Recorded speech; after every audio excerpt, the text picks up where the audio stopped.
Welcome, everyone, including those online, to this kickoff session for this season of our Atlantic Council tradition, Cyber Risk Wednesdays, which I know sounds somewhat odd to some, underwritten by Raytheon. I'm Barry Pavel. I'm a Senior Vice President here and the Director of the Scowcroft Center for Strategy and Security here at the Council.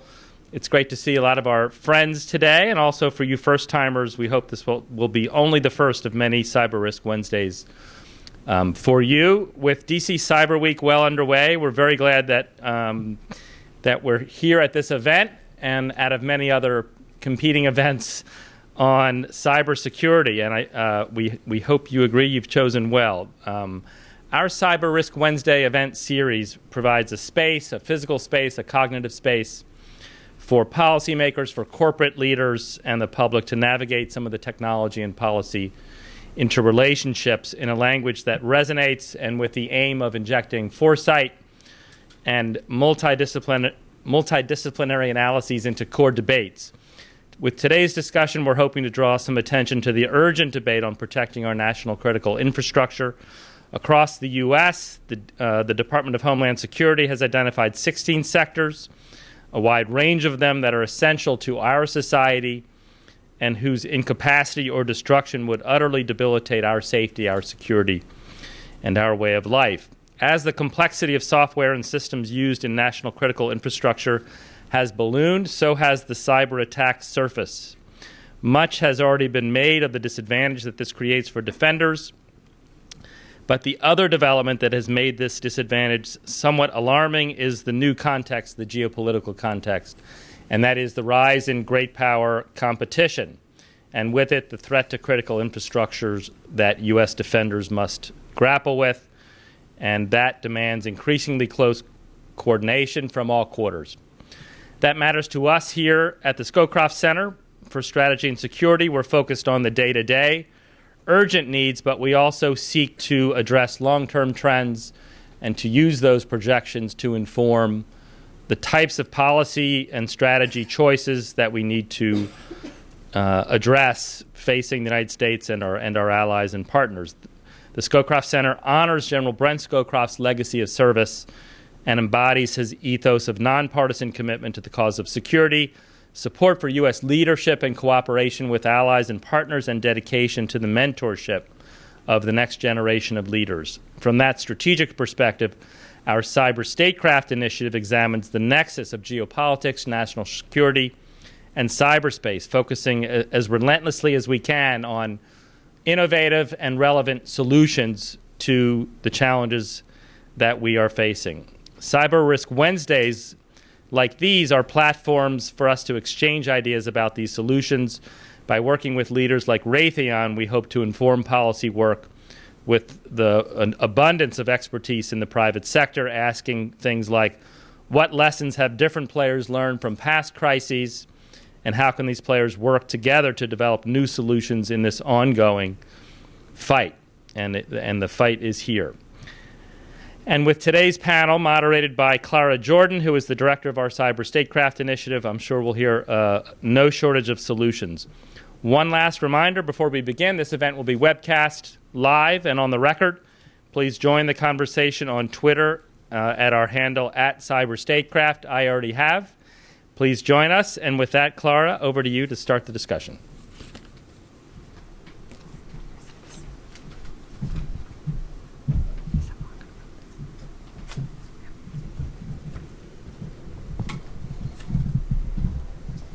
Thank you, Barry, and thank you, everyone, for joining us today. As Barry said, we know this is a DC Cyber Week, and there's a lot going on around town, so thanks for choosing our event. So as Barry mentioned, the issue of critical infrastructure has been in the spotlight in the recent months and even years. There is no shortage of issues we could discuss today, and we've set a pretty ambitious agenda for today's event. There's a couple of things we are going to do today. We will talk about the recent U.S. government strategies and how they pertain to the protection of critical infrastructure. We'll talk about some of the plans to operationalize these strategies. We'll talk about resiliency and supply chain issues and international collaboration and international dependencies. And lastly, we'll also address how technology can achieve some of the goals that we've set up in this strategy. So to fulfill this ambitious agenda, we have a great panel here. To my immediate left, we have Susan Misfolding, who is the Senior Advisor at Homeland Security Program at the Center for Strategic and International Studies. Suzanne has extensive experience, of course, in this area, including her service as Undersecretary for the MPPD at the Department of Homeland Security. Next to her is John Costello, who is the Director of Strategy, Policy and Plans at MPPD at Department of Homeland Security.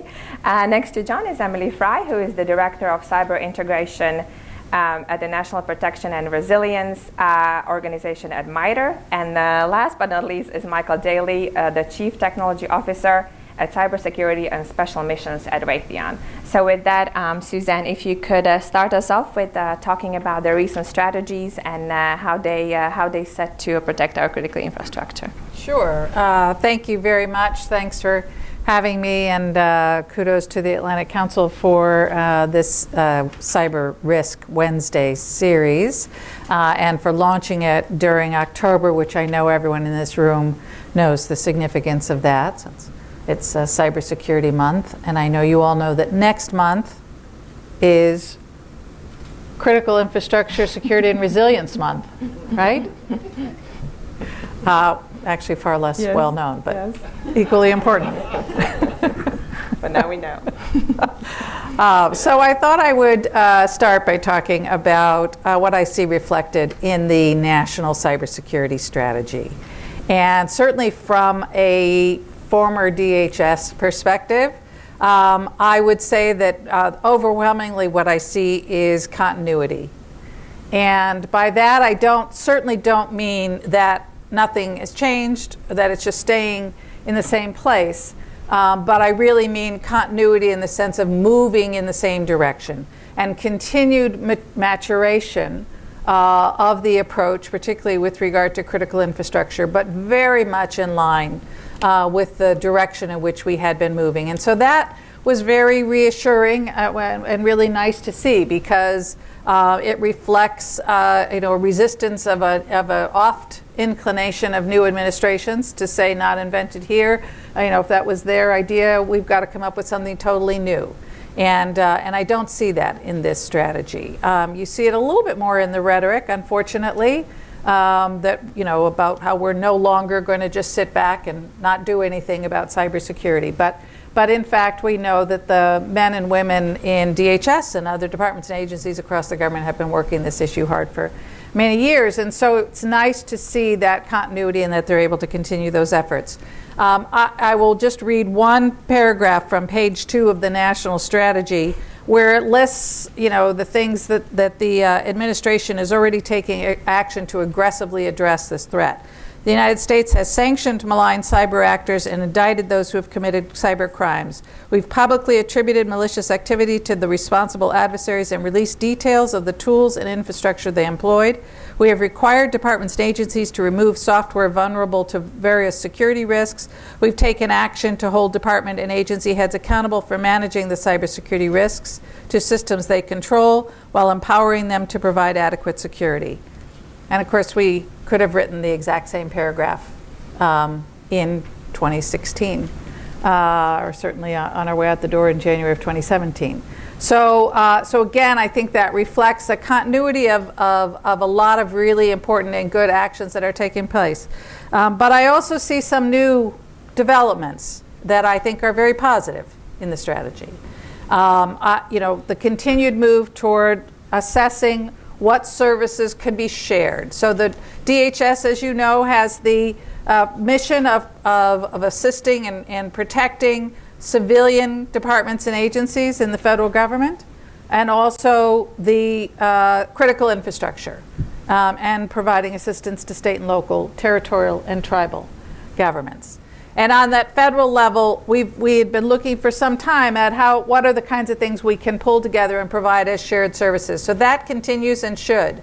But my note of caution there is that we need to make sure that we maintain accountability at the cabinet level, secretary of each of those departments and agencies. At the end of the day, each of those departments and agencies needs to be ultimately responsible for their own cybersecurity. And I think that's critically important, and I'm happy to, if there are questions about why that's so important, I'm happy to address that in the Q&A. There's language in there about strengthening the role of CIOs. That is certainly something that we endeavor to do. It is a huge challenge, but I think it is, again, moving in the right direction, and particularly making sure that they are able to and are incentivized to consider cybersecurity as they move forward on IT innovation and IT purchases. And I think that that there are things that should happen in the private sector that can support that. One of the things I'm a huge advocate for is whenever I talk to technology reviewers, the folks who tell you about all the various features on phones or connected refrigerators or other kinds of wonderful Internet of Things, is that they ought to have a column for security, which they currently don't have. And so I think similarly, as CIOs are helping guide their departments and agencies through purchases, that's important. There's good language in there. Again, moving toward one of the ways in which I think DHS has really moved forward is moving toward this functional approach. And again, this is something that we started to put in place and build the capabilities for with the establishment of the Office of Cyber and Infrastructure Analysis within NPPD. OCIA, which will form now and has formed the basis for the National Risk Management Center, which is how they are operationalizing, in many respects, this risk-based approach that focuses on key functions. So you all will remember in the immediate aftermath of 9/11 and even post-Katrina and those early days of the department, focus on asset lists, critical assets, and a list of Tier 1 and Tier 2 buildings, physical assets that needed to be prioritized and protected. And as we moved into cyber, we were asked to create the Section 9 list, right, which was the list of networks, entities where a successful cyber attack could reasonably be expected to have catastrophic consequences. That was beginning to move us into a more consequence-oriented and a more function-oriented approach. And now DHS is very explicitly talking about creating a list of key national critical functions. So understanding that what we care about is not the computers, it's not the IT networks, it is what they enable. It is the functions that are dependent upon those systems and networks. And that's a critically important insight. It leads to so many important understandings, one of which is why it's so significant that the office within DHS that has responsibility for cybersecurity also has all hazards. Because it understands that those functions that we care about the continuity of those operations, the continuity of those mission critical functions in government or business functions in the private sector. And we have to be thinking about all the ways those functions can be disrupted. And if you think about it that way, then as you look at how do we mitigate the consequences of those disruptions, you're now no longer trapped in a technology box. Now you're thinking about paper ballots and post-election audits. Now you're thinking about putting in hand cranks. You're thinking about preserving some of the physical redundancy, right? You're thinking much more broadly about how to manage those consequences. And that's what we have to do really to effectively respond to the cybersecurity threat. We've got to stop thinking just about threats and vulnerabilities and think much more about impact. And so this strategy, I think moving to a functional approach is critically important, I think probably underappreciated as people look at this. And the implementation through the National Risk Management Center, which I'm sure John will address in some detail. Along those same lines, this strategy talks about some key sectors within the 16 critical infrastructure sectors and the several subsectors within those sectors, et cetera, right? They're all important, but they're not all equally important when you start looking at national critical functions. And so it calls out a handful of those sectors as being particularly important. I think that's valuable, and it's actually kind of courageous because you'll get pushback from the sectors that aren't listed. And I think two things from that. One is, so now institutionalize that. There were recommendations from the National Infrastructure Advisory Council to create a strategic infrastructure executive committee that would bring CEOs from those key infrastructures together to meet on a regular basis, because these infrastructures are critically interdependent in ways that are not always immediately obvious. And so you need to think about them in a holistic way, and bringing them together is one important way to do that. And then you do have to make sure that you're not sending the signal to everyone else that they're on their own. So if the National Risk Management Center is going to focus on the critical infrastructures, the most critical functions, then NPPD has to make sure that they are addressing appropriately all the rest of the ecosystem in which those critical infrastructures also live and survive, right? So those were some of the key aspects, I think, of the DHS or the national strategy. I think the continued emphasis on norms, I was really pleased to see that in the international discussions around norms, because there's been some significant debate about that, so it was nice to see that back in there. I think it's very important. Discussion about, briefly, I'll discuss the trends in the DoD cybersecurity strategy, particularly around critical infrastructure. DoD talking about leaning much more far forward. We've seen this operationalized in the repeal of PPD 20, which is a classified document that set forth procedures for proactive cyber activity by the government, and replaced by NSPM. Is that right? National Security Presidential Memorandum. Every administration has a nomenclature of their own. NSPM 13, which is also classified, so I have not seen it. But the idea, as has been publicly articulated, is to streamline decision making for those activities by DoD and those more aggressive activities. And my only note of caution there is to make sure that the key departments and agencies are still at the table. DHS needs to be part of the discussion around the cost-benefit analysis to bring the private sector point of view, because we know the private sector often bears the brunt of the retaliation that comes in the wake of more aggressive activity. Second is DoD's a direct interaction and support for critical infrastructure, and there I would say they have capabilities that would be very welcome. I think we need to understand that what they're talking about is mission assurance.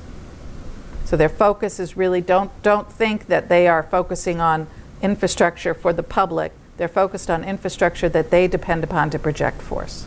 And I'll leave it at that. Thank you so much. So with that, John, Suzanne did a great overview. So I'd like to hear from you about the priorities in the implementation of the strategy, and what are some of the issues you think are worth highlighting today.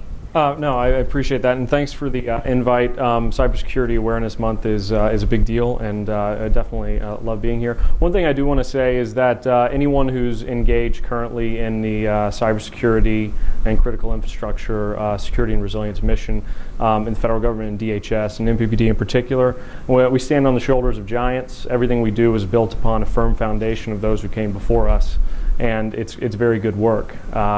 And as we look forward, we're looking to mature, we're looking to evolve. And one of the biggest sort of things that we have to recognize, and that I think that we've acknowledged here, and that Suzanne acknowledged, is that we're dealing with an environment where critical infrastructure is growing more and more interdependent, even between entities and across sectors, and a technological strata through cyber networks, or networks in general, is connecting them more than they ever have, and that's only going to increase in density in the future. One of the things one of the challenges that is, where does your risk end? Like, if you are a critical infrastructure owner and operator, where does your risk stop? And where are the walls for that? And in a networked environment, it doesn't stop at your walls, it doesn't stop in your enterprise. You are inheriting risk and you're passing risk on. if one of your critical and one of your systems fails, there's going to be a business impact downstream. You are going to pass along that risk. And then you go to a functional level. What is the function that you are providing? What are the functions that you depend upon to conduct your business? If there's a failure in that function, whether it is through physical failure, cyber failure, or a human failure, it's going to have an impact on you. And if it happens within your enterprise, it's going to have an impact downrange as well.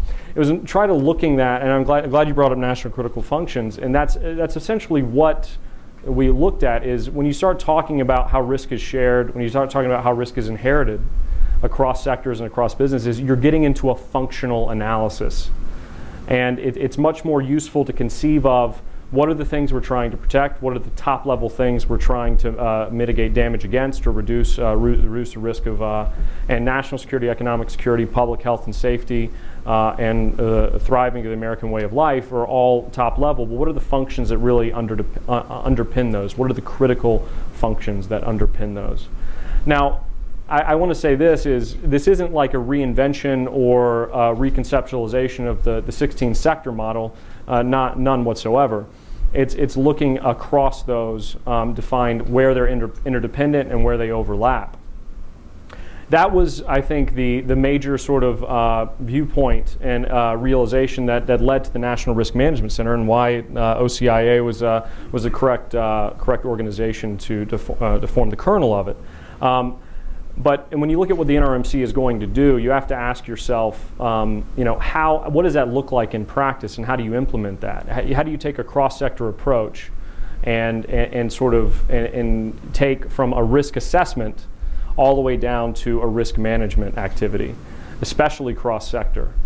So first is understanding those interdependencies and understanding the functional analysis between sectors and between enterprises on how risk is shared and how risk is passed along.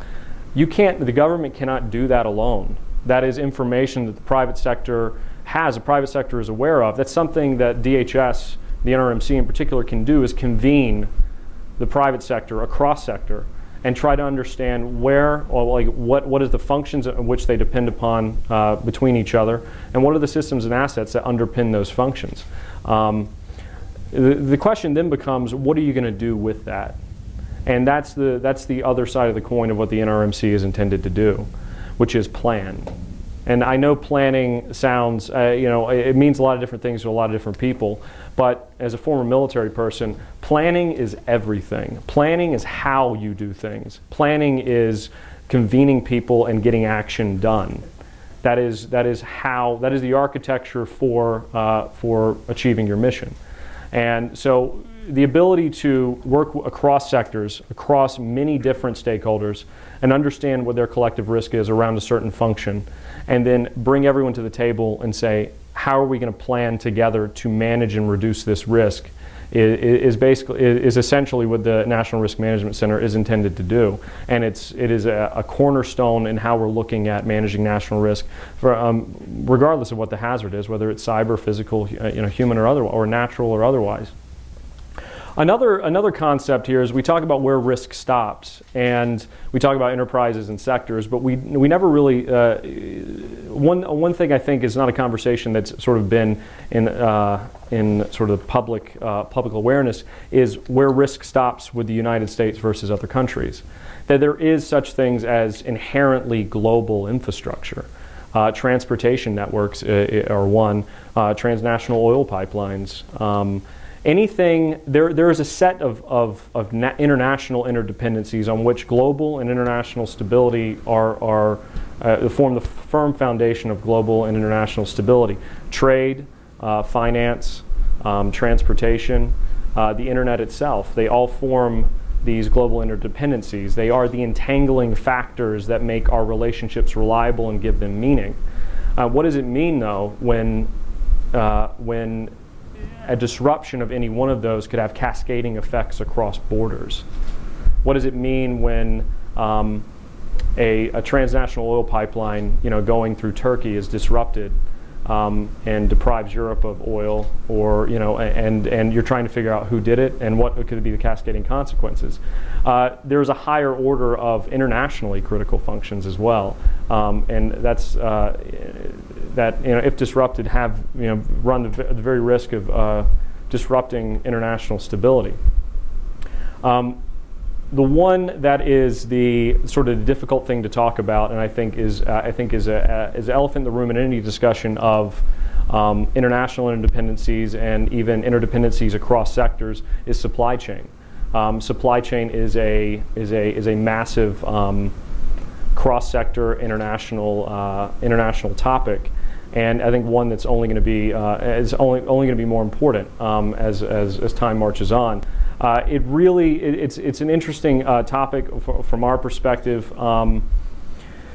because when you talk about understanding where your risk comes from and the risk that you pass on, I think one of the biggest issues that enterprises have, the federal government has, is you have I think an expectation that the equipment that you're putting in your networks is going to be safe or has some degree of security. And one of the biggest areas of opaque risk is risk in the supply chain, and that's right now we are putting a lot of time and a lot of effort and a lot of resources towards understanding risks in the supply chain and working with departments and agencies to manage and mitigate that risk, and working with private sector to understand where risks come from and how we can manage those in the IT sector and others.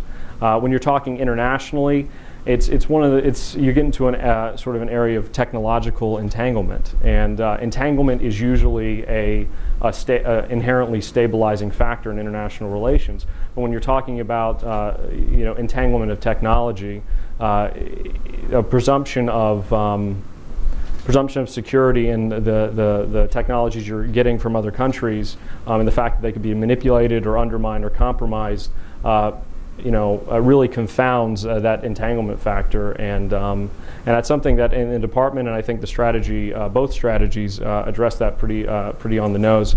I think both of those are things that we're looking at on the strategic level and programmatic level to manage that risk more holistically. I would say, just as sort of to cap this off or to end it, is as we look towards the future, the unifying themes in both those strategies and the things that's motivating us day to day is cascading risk and strategic risk, where things can happen and influence and have an impact at scale. That it has to be something that we look at and try to understand, and it's a difficult problem to answer because you're asking questions that are inherently difficult to answer. If your business goes down, if this system goes down, who is it going to affect? How is it going to affect it? And then look at how we prioritize our resources to address that. That is why that concept is a motivating factor in both those documents.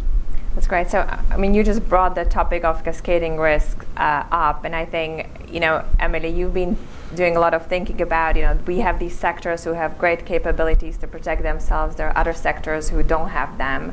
How do we bridge these gaps? They're all interdependent. They're all connected. How do we bridge the gap between really those who are well equipped to deal with the risks and mitigate them, and those who have, few capabilities or resources to deal with it? Right. It's a very hard problem, and I'd like to pull a little bit on that theme of linkages.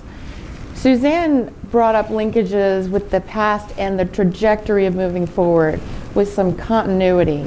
And John, you mentioned building on the shoulders of others who have gone before. And also you mentioned the linkage across borders and across sectors for interdependency analysis. And I want to pull a slightly different thread there. And that is the linkage between the cyber aspects that we're focusing on so much and that deserve our focus, and the physical aspects of risk and resilience. There have been traditionally separate pools of expertise, separate pools of knowledge, technology, that looked at different aspects of critical infrastructure protection and resilience that were divided along these traditional lines of the physical world and safety and security in a very guns, guards, gates kind of mentality, and the safety, security, and resilience of cyber systems. And the linkage that it's simply undeniable at this point is that cyber systems enable our physical infrastructure. So when we think about our traditional views of cybersecurity as relying on CIA, confidentiality, integrity, availability, we now must, because of this interdependence, bring in the lens as well of safety, literal physical safety and reliability. So it's no longer a CIA world, it's a CIA plus S plus R kind of environment that we actually inhabit. And how would we reflect that in our implementation or our operationalization of these strategies going forward? I want to share a moment I had about 5 years ago with a senior executive from the oil and natural gas industry. We were working at the time on how would you look at a region and figure out regional resilience for critical infrastructure, which at the time was kind of a new set of questions, although DHS has moved it considerably further now. And so we were talking with these different sectors in FEMA Region 5 and FEMA Region 3 to try to figure out how do you think about your place in a region. And this one particular executive said he had been hired by a very high profile oil and natural gas company to really break and rebuild how they do risk and resilience. And at the time for us at MITRE, this was kind of theoretical. Could you bring together cyber and physical situational awareness in any meaningful way that would inform your ability to create resilience? And what he said was very hopeful and inspiring for us at that time, because he said he did come into an organization where the traditional security force was a world unto itself, and the IT people were a world unto themselves, and the risk person was yet a third part of this organization. And he said that has to go. And he was effective in making it so. So this transnational business, a leader in critical infrastructure, was able to say no to that approach to risk and resilience, and was able to create a risk and resilience organization that combined cyber and physical and human awareness within a central, distributed but also centrally managed system.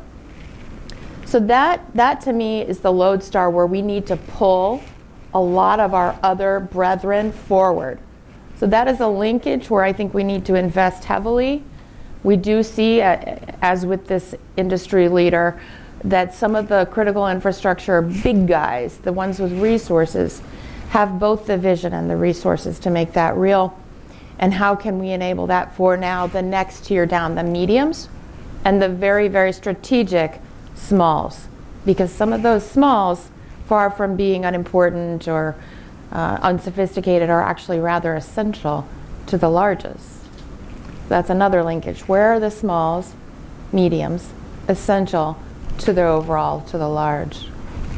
The last linkage I want to pull out a little bit more from what John has said is, some of you may have been watching this foundation of, it's actually a pretty fluid environment when we think about industry coalitions. They come, they go, some of them achieve some impacts and some don't. I've been watching a couple of them over the past year. There's a new one called the Charter of Trust. It was launched in February of 2018 in Germany. And right now it's a coalition of about 26 big companies with resources. And it seems to me that what they're saying to the world is, we are providers of OT, so we often think about IT, but OT, operational technology or industrial control systems, is essential to many of our critical infrastructures. So a lot of these companies who do that kind of work are coming together in the Charter of Trust to say to the world, OT's got to be better, right? So the linkage that we've had, to the extent we've had critical infrastructure linkage in cyber, we've had a tremendous amount of strength and investment in IT and a growing investment in OT. When we look at OT, much like when we look at financial services or the transnational oil and gas sector, are we inherently looking at a cross-cut in which our risk and our dependency are so inherently global in nature that rather than a nation, a sector, a state, the actual logical lens is the global lens? So where could we bring those linkages to bear to strengthen our understanding and our resilience at the global level? Thank you so much. So, I mean, we talked about resilience and technology and the human element, and I think the one aspect we discussed the least here was technology. And I know, Michael, you are at the ENSTA committee, which is a committee that advises president on different cybersecurity and technology topics. And I know there is an initiative to think about cyber moonshot. What are the technologies that can fundamentally change the game here, that can fundamentally change some of the equation and the issues? So can you share a little bit of what the thinking is in terms of technology as it pertains to some of the issues we've discussed? Sure thing, yeah.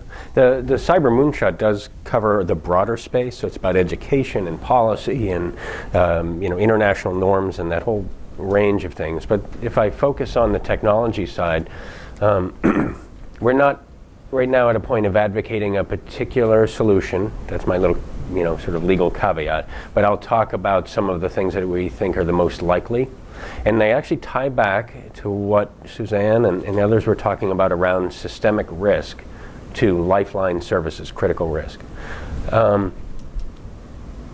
When we think about how to cascade that down across all the sectors, you start to realize that it's something that maybe the financial sector has been able to do initially now with the FSARC, the Financial Systemic Analysis and Resiliency Center, that helped do some of the seed work for what has become the National Risk Management Center, right? So it's a good model for how are we going to figure out what our systemic risks are and work together as a community in a partnership with the government to address those risks, to observe them and take action against them. But now when you think about trying to apply that across every other sector, and the fact that some of those are very diverse, the water companies are, myriad across the country. The energy sector is obviously an extremely diverse environment that is, it's natural gas and oil and this, and it's about digging it out of the ground, and it's processing and it's delivering that and then generating electricity and getting it to your home and measuring it at your house. And right, so you can picture just so many aspects. Well, if you were going to now try to understand systemic risk across all of that, it gets a bit tricky. All right, so back to the technology piece. What is likely is that we're going to have to build a different style of internet that leverages the new software-defined networking capabilities that have been developed, particularly with National Science Foundation and the GENIE project, but this ability to create slices in our networks, and not just standard like a VPN tunnel, but actually a capability to have a different type of authentication on that network for those particular transactions, the ability to have very different protocols that are specifically tuned for that function. So if you're going to transmit data from a smart meter on your house, it doesn't need all of the overhead of everything else that's in TCP/IP, right? So you can tune it very carefully. And what's important about having slices and, which is to say segments on the network with different types and stronger authentication for certain types of transactions and different protocols, is it gets rid of some of the noise. Right now, when you connect up to the internet, you're exposed to the entire planet Earth, and anyone anywhere can attack you, and they can use any of the vulnerabilities that may be in your whole technology stack. And so that's one of the key technologies, is software-defined networking. Now it sits as well, SDN is within the 5G stack. So another key element we think is going to come forward is we will likely have to accelerate our deployment of 5G so that it goes across the entire country. Everyone has access to it. It has those software-defined networking features, but has a lot of other really strong security features that would be helpful to us in securing our critical infrastructure. It's also, of course, wireless, which means we can get it out across a wider array. It has features like a mesh networking, a peer-to-peer type relaying ability. So there's a resilience to it that you don't have when there's a single cell tower that everyone's connected to, and if something goes wrong, then everybody in the room starts going, oh, what's going on? So with 5G, there's a level of resilience that will be important. And there are other technical features that are probably boring, but there's a very low latency in 5G, and that means that we can do more real-time activities, and that's important for a lot of reasons. Another key technology, and it gets overused maybe in some circles, but machine learning, artificial intelligence, or artificial augmentation, you might call it, is very important because we don't have enough people who are cyber savvy across every one of those critical infrastructure spaces. And there is no one smart guy sitting anywhere who knows all of that critical infrastructure. Critical infrastructure is, space, satellites and GPS, and it's things that are under the ground and under the sea, and things in your wall, and medical devices. There's no one who knows all of that. So we have to have cyber expertise in all of these disciplines. And that's something that's going to be too difficult to hit with manpower. We're not going to out-hire the threat, really, is what I'm trying to say. So what we need to do is have better machines that can automatically process cyber threat data, observe what's happening in the world, and take action at the speed of cyber. So that's why that's another technology space that we're going to have to invest in it to overcome the threats we know that are happening, especially when you move to 5G and things are faster with lower latency, because that means as well the threat can move that fast. So this hand, that hand. Maybe the last thing I'll mention is quantum computing. It's an area that we started investing in years ago as a country in the early 2000s, and then we let it wane. And now there's a little bit of a resurgence, and there's been some bills passed to fund quantum better.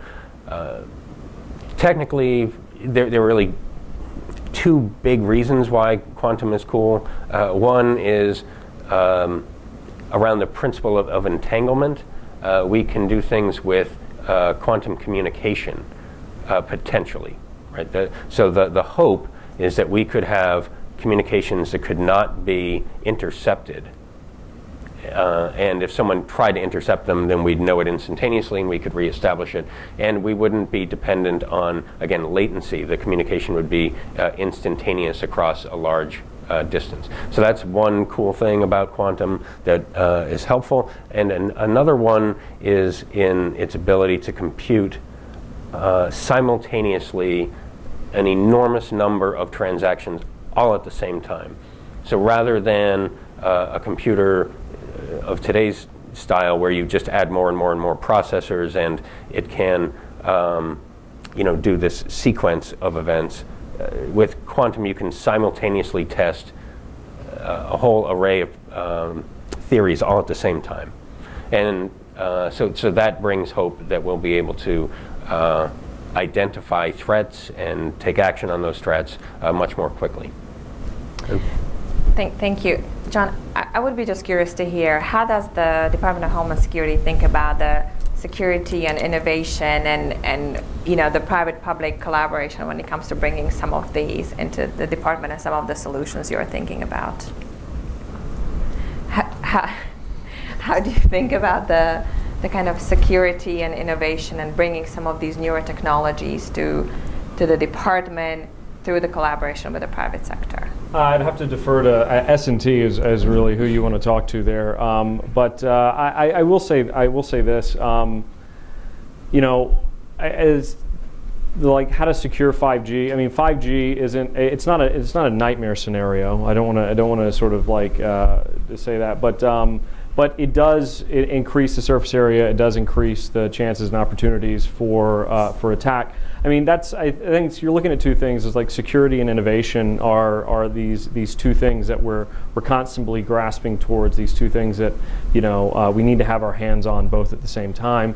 And you don't ever want security to hamper innovation, but you don't want innovation to outpace security. Finding the balance between those two things, is obviously important. It is very difficult to do. I think in cybersecurity, a lot of the main I will say this: a lot of the main problems we have are in some cases are the problems of yesteryear, and then we still have to find those. It's hard work. And I'd say that's the majority of our focus is addressing the current problems we have and helping manage the current risks that we have, while understanding that keeping our eyes to the future and trying to understand how that risk environment is going to change and how the technological ecosystem that really forms the parameters of what the sort of the dynamics of threat and vulnerability are going to be. It's a lot of jargon in one sentence, but look, the how stuff is built and how people move and how information flows is going to shift, and it's going to shift likely dramatically over the course of the next 20 years, as it has in the last 20 years. On quantum computing front, I will say is a serious concern from our perspective is encryption is the workhorse of cybersecurity, is the workhorse of I think security in general, and quantum computing, the potential for a hypothetical quantum computer to be able to crack that encryption, that is a nightmare scenario.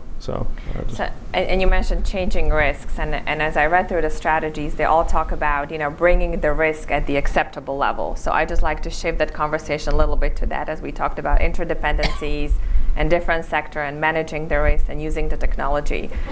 How does the DHS think about what is the acceptable level of risks for you? That you're trying to get to that point through the work.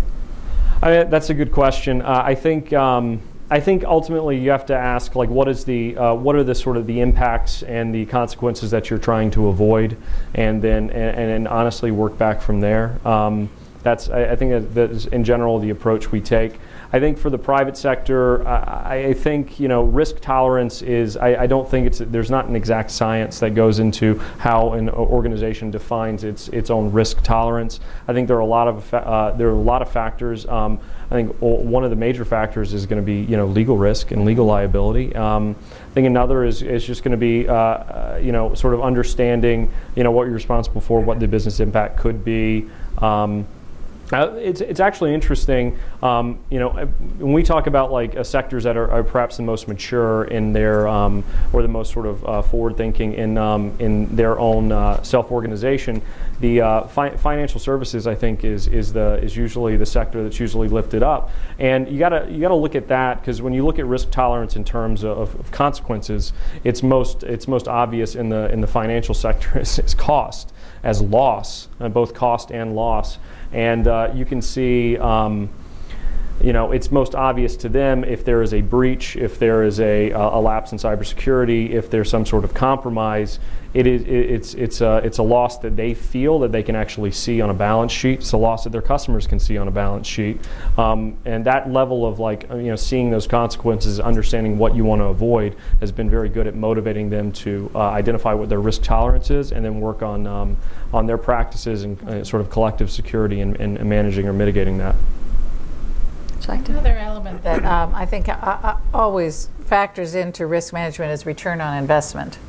Right. So when you're looking, so the risk tolerance that we normally think of is in the risk assessment context. So now I'm looking and I've assessed my risks, and man, this risk is really based on the consequence primarily.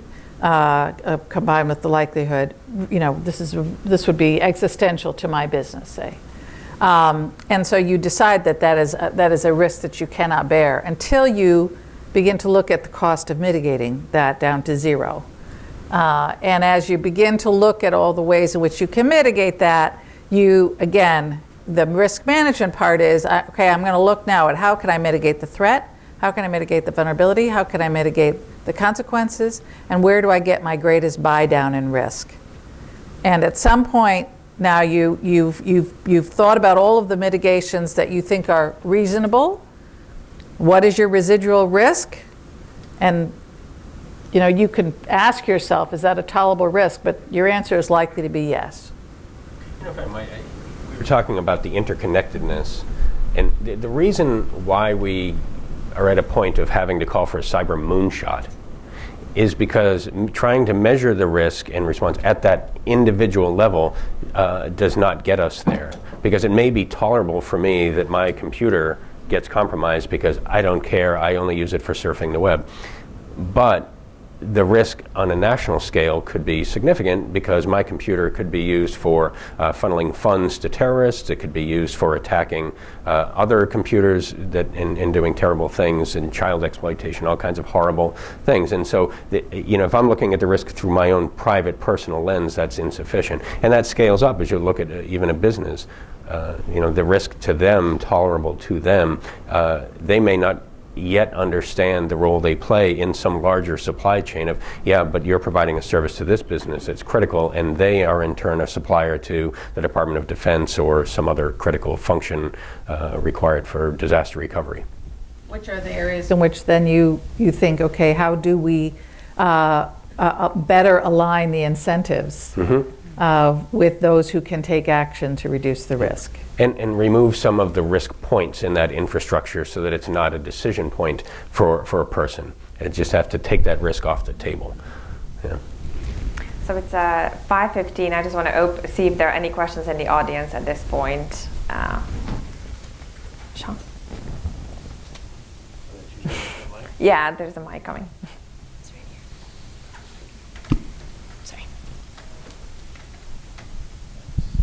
Sean Lingus with Cyberscoop. Suzanne, you made an interesting point about the revocation of PPD-20 and what it's been replaced with, a reportedly more muscular document, reportedly. I haven't seen it, but and the potential blowback in the private sector and concerns there.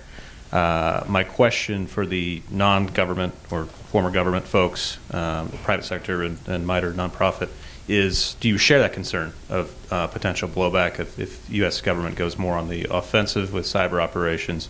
And so that's one question. And a related question for John, I know you can't get into the details of the new approach or what have you, but what assurances can you give that Suzanne's concerns are being addressed, that DHS does have a full seat at that table when that deliberative interagency process is being dealt with? And then, Suzanne, what should we look for in terms of public hints that your concerns are being addressed? I know, obviously, you're not there anymore, but... So, shall we start? Yeah, sure. In my view, the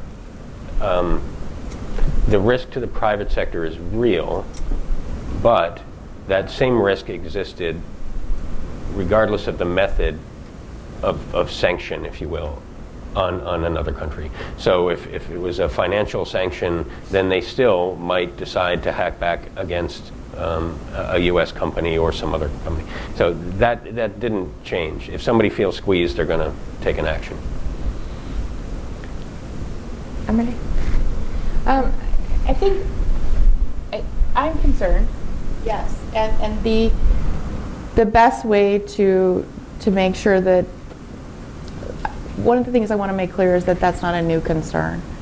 So as soon as we knew a number of years ago that there were options by which certain private companies could make arrangements with the Department of Justice to collaborate on certain activities that were pretty close to what we're talking about, this concern was already on the radar as something we're going to need to really focus on and try to mitigate ahead of time. If you can do that. One of our blind spots here is that we can't necessarily predict in cyberspace with the precision that we can predict in kinetic space.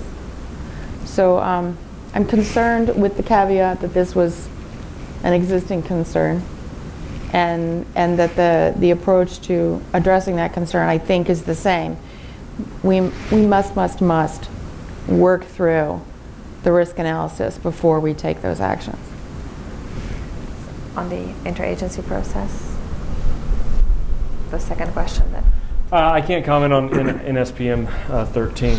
That's that what it called? No.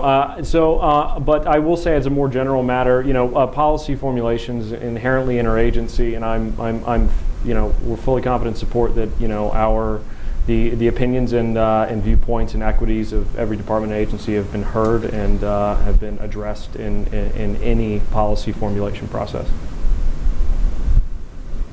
So how will we see any public indications that the scissor is not working? I mean, part of so in addition to just kind of bringing to the table the potential concerns of those who may bear the brunt of retaliation, it's also part of the risk analysis. It's part of the cost-benefit analysis. So it's also coming forward with information about here, and if they come after us, here are the potential costs and consequences to the nation from that. And so making sure that you've done that analysis.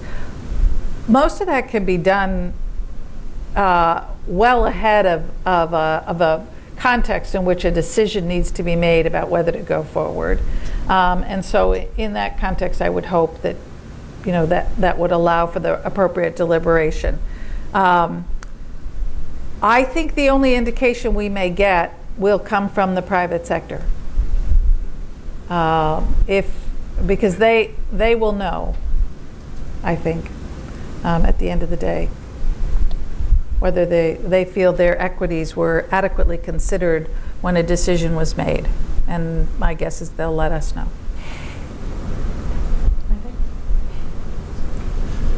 Zach Biggs, I'm a national security reporter with the Center for Public Integrity. I wanted to ask, in particular, Misfolding and Mr. Costello, the new strategy in particular focuses on this deterrence idea and more forward-leaning, as Misfolding referenced. One of the historical problems with that has been the disagreement, let's say, between the IC and DoD over access to systems, over existing implants, et cetera. Do you feel that cultural divide that historically has been the case has been overcome in terms of making sure that effective deterrent action could be taken, or just any use of tools could be taken, or is there still the same sort of disagreement in strategy between more of the intelligence interests and the Pentagon's interests? I think this is really a DHS question. I think in any operation, even I think sort of physical operations as well, you're going to have to deal with an intel gain loss. Again, I'm confident that there are mechanisms in place to reach the best possible decision on that. It's really all I'm comfortable saying. I actually think one of the there are a lot of folks point to a lot of different things that may have constrained action in the past, right? And that's one of them. There've been these implications that the policy deliberation process has constrained us from taking effective action. That if only we were unleashed, if we just would unleash DoD or Cybercom, we could deal with this problem. But I actually think what really needs to happen is that we need to develop capabilities that allow us to turn the dial rather than just an on-off switch. I think in order for us to have an effective cyber deterrent, we've got to be able to escalate gradually if we want to. We've got to, or jump up if we want to, but be able to turn that dial and make adjustments. And that requires the development of some pretty sophisticated capabilities, and in addition to the policy mechanisms. So.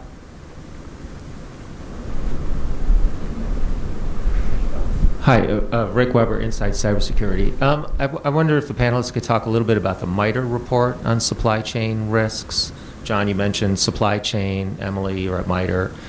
Puts DoD in a pretty central role for setting standards for measuring supply chain security. Is that an appropriate role for DoD in terms of its impact on other sectors?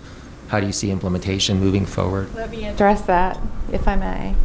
So Deliver Uncompromised, which came out over the summer, it does indeed speak a lot about DoD. And indeed, DoD is an important stakeholder in the landscape. I think what's equally important is to realize that report wasn't written to address the entire ecosystem, and that other voices within the ecosystem, such as the work that is going on at DHS, which is remarkable and promising, are equally important.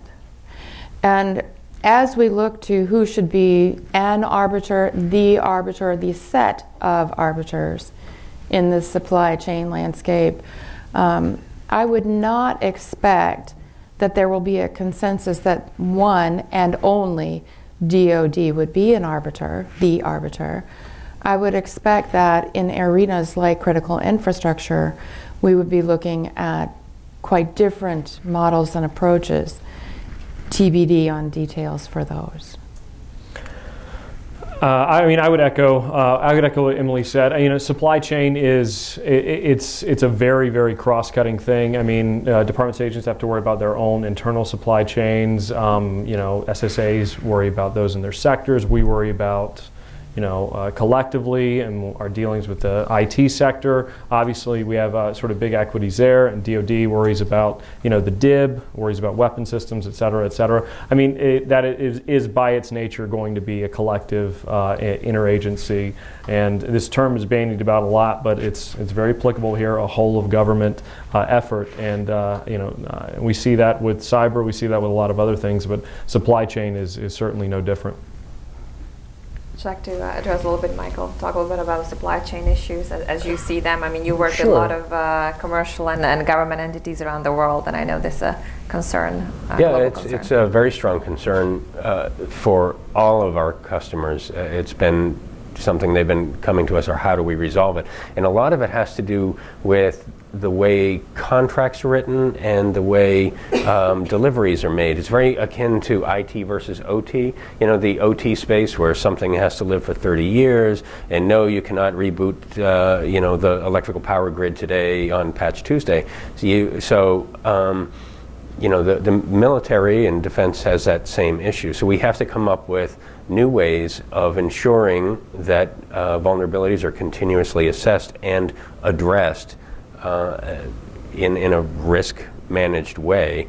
And so we've been thinking through that. We've migrated a lot of programs, we, the industry, the Department of Defense, to this idea of DevSecOps.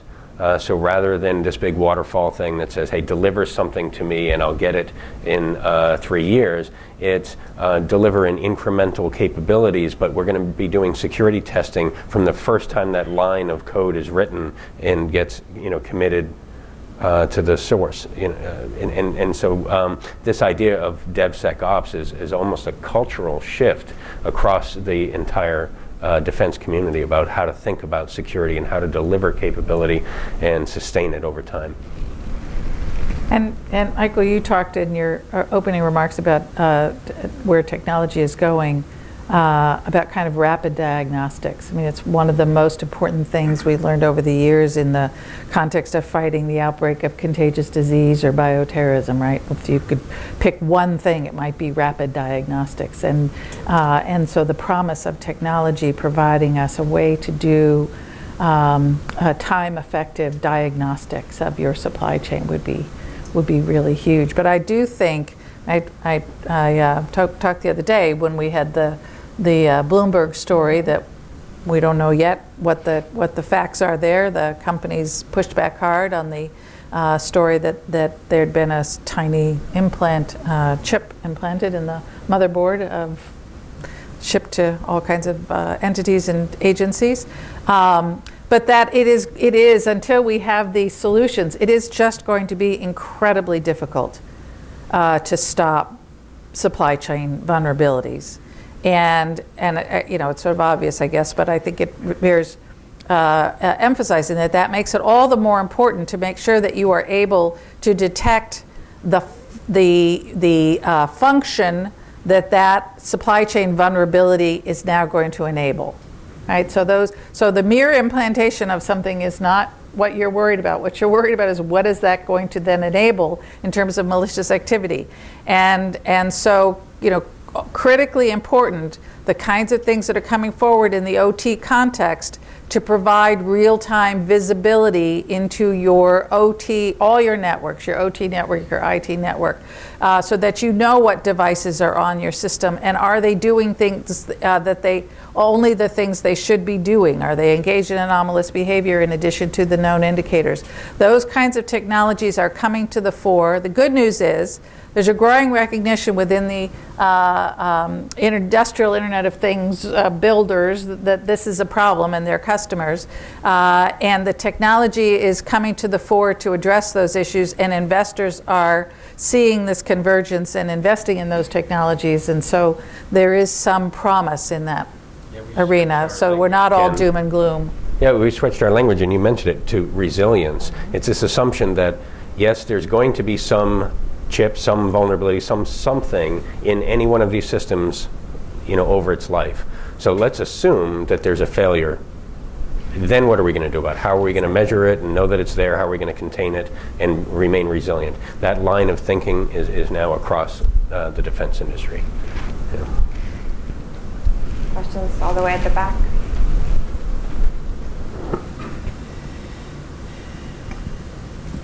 Thank you. I'm sorry I was late. Deborah Decker with the Stimson Center. In about a week, Stimson's going to be co-chairing an event in Vienna on cybersecurity in the nuclear area. One of the things, of course, supply chain is something that's very important. And I wondered, I'm hoping to find out there, but perhaps you can enlighten me before we have this meeting, about the European standards, because I know the EU and EC have been trying to do certifications of the supply chain for actual products as well as software, and that was just started within the last year. They've also tried to have standards consistent standards across countries, and a number of countries have just been reprimanded for not meeting those standards. So I didn't know if you had any information on that. Thank you. So I know a little bit about it.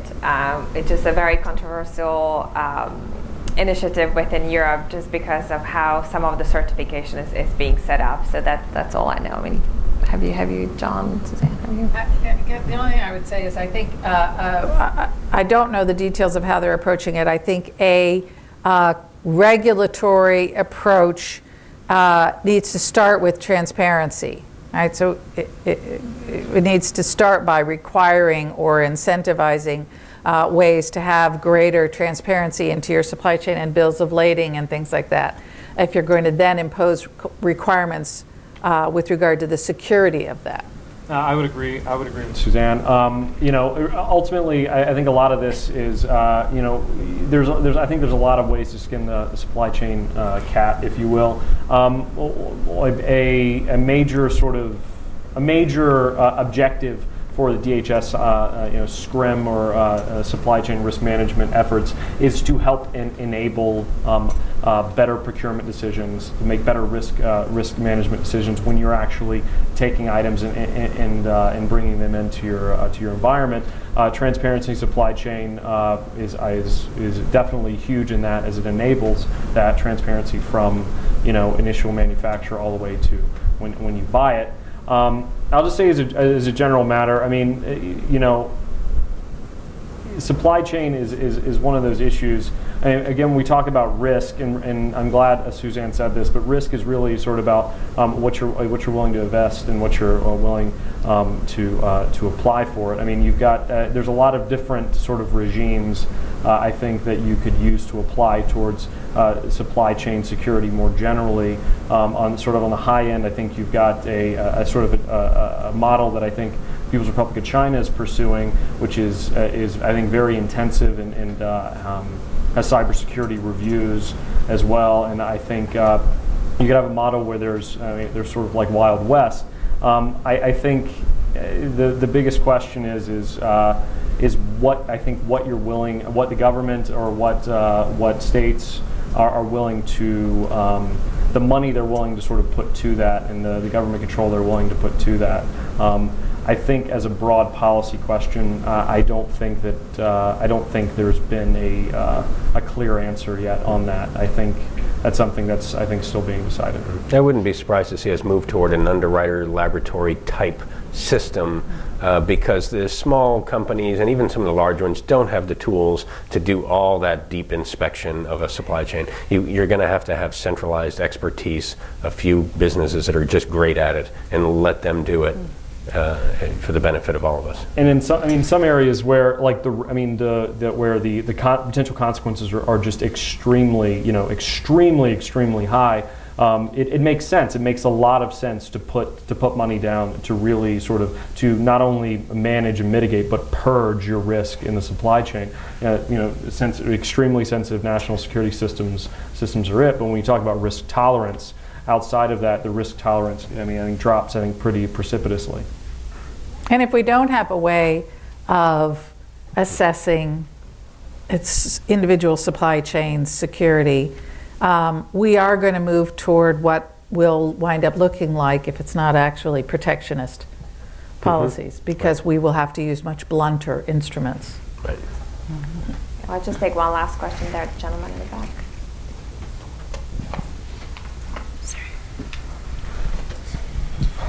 Yes, thanks. Rob Colorina, AIC Investment. My question is with respect to talent. Some of the things you guys are talking about in terms of big data and Internet of Things are very creative, funky things. With respect to private sector, are you seeing more shift from them into some of the government service side? And likewise, at the government service side, are you guys doing special things to kind of keep, retain, and train for challenge? So I had an idea before I left, John. I don't know if it ever got implemented. Sure. There's a lot of ideas. I had a lot of ideas. I think the national. I would point to the national cyber strategy. That is the workforce element. Ensuring that there is an environment, an ecosystem that can support.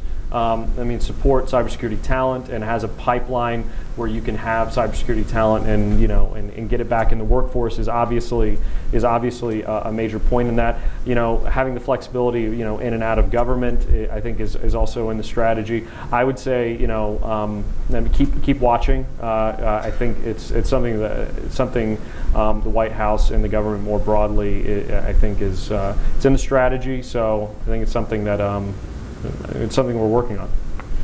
Share your idea, Suzanne. So I was a few years ago out at the Aspen Security Forum. I was on stage with Chris Brown from McAfee, then Senior Vice President at Intel. And he was complaining about how hard it was to find and hire cyber talent. And I was at the time the Undersecretary at DHS, and I said, "You think it's hard for you? You can pay them all this money." I said, I get from the private sector all the time. What are you, government, doing to build the cyber pipeline? I said, I'll make a deal with you. I said to Chris, if you will share the cost of building that pipeline, in other words, a shared scholarship stipend grant for students who choose cybersecurity, I will take them when they first get out of school. And I'll give them that on-the-job training for 2 or 3 years. And then they have a guaranteed job with you because you're going to lure them away anyway. And then once they've put their kid through college, they will miss the mission and they will come back to me. It always gets a laugh. It's not funny. It's really true. I will say this. It happens. I will say this from our perspective. You when you talk about like retaining. We have cyber pay, right? It sounds like sweet, simple stuff, like to say that the mission keeps people, but that is absolutely and 100% true. I've been in the military, intelligence community, been in the private sector, and I keep coming back to government, and the reason is because it's the mission that drives me, and that it's a draw. That what you're doing is you're a pillar, you're a support to something greater. Which is not to say you're not doing it in the private sector, but there's just something about the mission that keeps you coming back, keeps me coming back, and that's shared. and that is definitely shared. The draw of the private sector is also strong, however. That just as a sort of general point, I just wanted to make that. On that high note, join me in thanking the panelists for today's remarks.